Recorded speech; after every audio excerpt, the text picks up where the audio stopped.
بسم اللہ الرحمن الرحیم۔ روحانی اور جسمانی مسائل ان کے حل کے لیے ولی اللہ حافظ کے چینل کو لائک سبسکرائب اور شیئر کریں۔ السلام علیکم معزز سامعین، آج جس ٹاپک کے اوپر ہم بات کر رہے ہیں وہ ٹاپک بہت ہی خاص ہے اور وہ ٹاپک ہے جادو سے ریلیٹڈ۔ ویسے تو جادو کی بہت سارے اقسام ہیں، بہت سارے طریقوں سے کیا جاتا ہے، ہر عامل کا، ہر جادوگر کا اپنا طریقہ ہوتا ہے۔ جادو بیسیکلی انڈیا سے اور ساؤتھ افریقہ سے آیا۔ کافر کہہ لیں آپ جن کو، یا جو مسلمان نہیں ہیں، نان مسلم ہیں، وہ زیادہ کرتے ہوتے ہیں ان پہ بلیو۔ لیکن کئی صدیوں پہلے ہمارے پیارے نبی حضرت محمد مصطفیٰ صلی اللہ علیہ وسلم پر اللہ نے جادو کی علامات ظاہر کر کے قرآن پاک میں ماؤس ٹین کے ذریعے اس کا علاج بتایا تھا۔ یہ علاج آج بھی ویسے کا ویسا ہے جیسے صدیوں پہلے تھا۔ آج بھی جادو کے لیے یہی آیات پڑھی جاتی ہیں۔ لیکن چونکہ جادو مختلف طریقوں سے کیا جاتا ہے، مختلف اقسام سے کیا جاتا ہے، مختلف چیزوں کو لے کے کیا جاتا ہے، اس لیے اس کے اثرات بھی ویسے کے ویسے ہوتے ہیں۔ انڈیا میں اور ساؤتھ افریقہ میں لوگوں نے اس کو اپنا ذریعہ معاش بنایا ہوا ہے۔ ہر دوسرے گھر میں آپ کو یہ کہانی ملے گی، ہر دوسرا آدمی آپ کو، ہر پنڈت، ہر آدمی ساؤتھ افریقہ میں آپ کو یہی کام ایسے سر عام کرتے ہوئے نظر آتے ہیں۔ لیکن اس کا گناہ بہت، کہنا چاہیے کہ کبیرہ گناہوں میں بھی اوپر درجے کا ہے، اس لیے کہ یہ بندے کا بندے سے تعلق جڑا ہوا ہے۔ اللہ تعالیٰ وہ گناہ تو معاف کرتے ہیں جو اللہ تعالیٰ کے کسی احکام کی خلاف ورزی کرتے ہوئے آگے، آپ نے شراب نوشی کی، آپ نے نشہ کیا، آپ نے کوئی بھی ایسا کام کیا جو خدا تعالیٰ کی ذات سے جڑا ہوا تھا اور آپ نے اس کی معافی مانگی، بھلے آپ کا بال اس گناہ میں ڈوبا ہوا تھا، لیکن اس کے باوجود بھی آپ رب تعالیٰ کی بارگاہ میں سر وجود ہو گئے، آپ نے سجدہ کیا، آپ نے اللہ سے توبہ کی، اللہ تعالیٰ فوراً اس توبہ کو قبول کرتے ہیں، کیونکہ 70 ماؤں سے زیادہ شفیق رب ہے۔ وہ کبھی نہیں کہتے کہ تم میرے پاس آؤ میں تمہاری توبہ قبول نہیں کروں گا، لیکن یاد رکھیے گا کہ توبہ کو قبول کرنے کا بھی ایک وقت مقرر ہے۔ جب وہ وقت اپنا پورا ہو جائے گا، اپنی جو مقررہ مدت ہے اس کو پوری کر چکے گا وہ وقت، تب اس توبہ کا دروازہ بھی بند کر دیا جائے گا۔ اس لیے اس دروازے کے بند ہونے سے پہلے توبہ کر لیں۔ ٹاپک کی طرف واپس آتے ہیں۔ جادو کی بہت ساری اقسام ہیں، میں انشاءاللہ آپ کے ساتھ آگے بہت ساری ویڈیوز میں کوشش کروں گی کہ مکمل تفصیل کے ساتھ ان کے اوپر بات بھی کروں، آپ کو ان کا علاج بھی بتاؤں اور وہ بھی بتاؤں کہ کیا وجوہات ہوتی ہیں کہ جن کی وجہ سے ہمارے اوپر یہ جادو چل جاتا ہے۔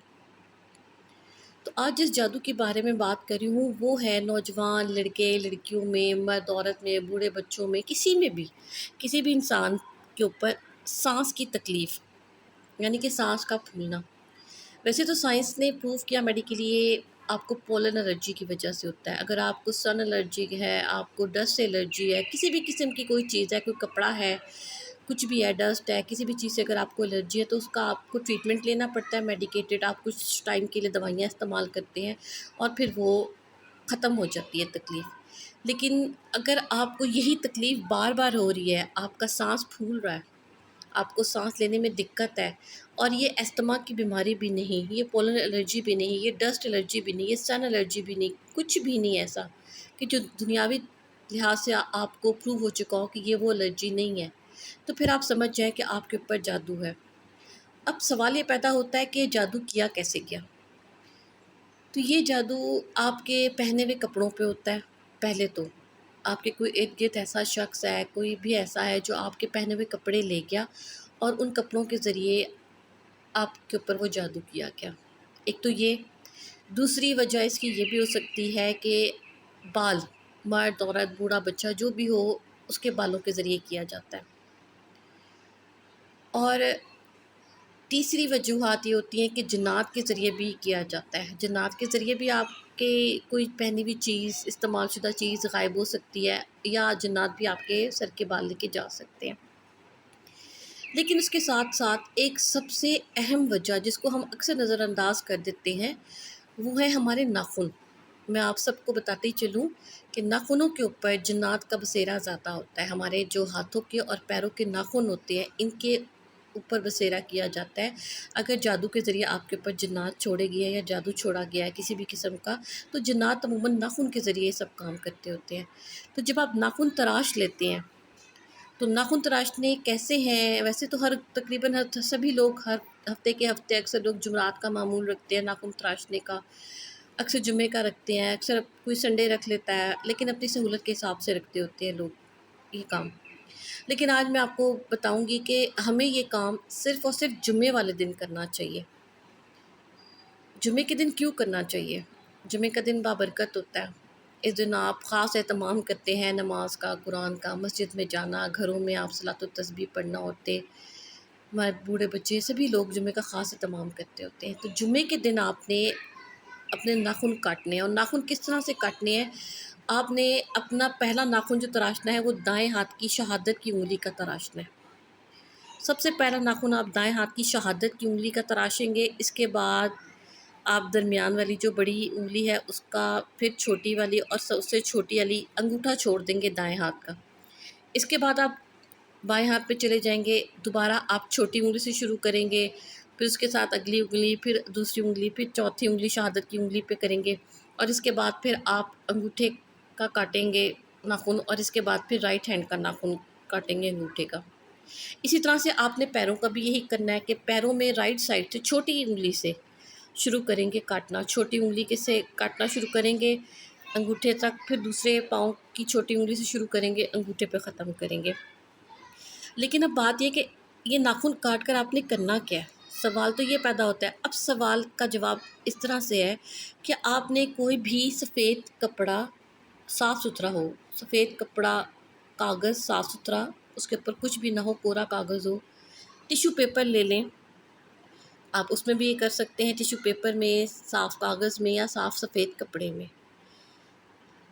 ضروری نہیں کہ سفید ہی ہو، آپ کسی بھی اور بھی قسم رنگ کا کپڑا لے سکتے ہیں جو آپ کے پاس اویلیبل ہو۔ آپ نے اس کپڑے میں یہ سارے ناخن اپنے اٹھا کے لپیٹ دیے۔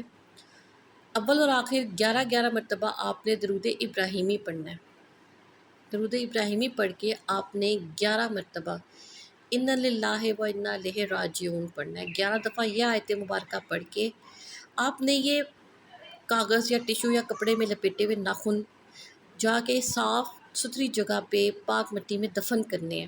اور جب آپ نے دفن کرنے ہیں تو آپ کے دل، دماغ، زبان میں یہی تصور، یہی الفاظ ہونے چاہیے کہ اللہ تعالیٰ اس کے ذریعے میری جو بھی جسمانی پریشانیاں ہیں، بیماریاں ہیں، کوئی جادو ہے، حسد ہے، جس قسم کے بھی مسائل ہیں، وہ سب آپ اس کے ساتھ دفن کر دیں اور مجھے ان سے آزادی دیں۔